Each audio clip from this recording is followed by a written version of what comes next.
20 yanvara şəhidlik günü demək olar. 2 dəfə biz ildə şəhidlik günü qeyd edirik, bir Aşura günü, bir də 20 yanvar günü. Əslində 20 yanvarda biz bütün şəhidlərimizi anırıq. Şəhidlərə sayğımızı, məhəbbətimizi ifadə edirik.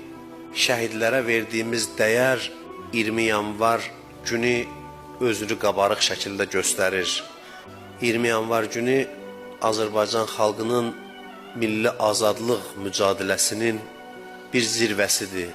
20 yanvar günü Azərbaycan xalqı sübut elədi ki, hürriyyət, azadlıq onun üçün o qədər dəyərlidir ki, bu azadlıq uğrunda canından keçməyə belə hazırdır. Ona görə də çox mühüm tarixdir bizim üçün. Və bu günlərdə bizim şəhidlərimiz anılacaq. Anım mərasimləri, şəhidlər xiyabanının ziyarətləri, insanlar gedib ziyarət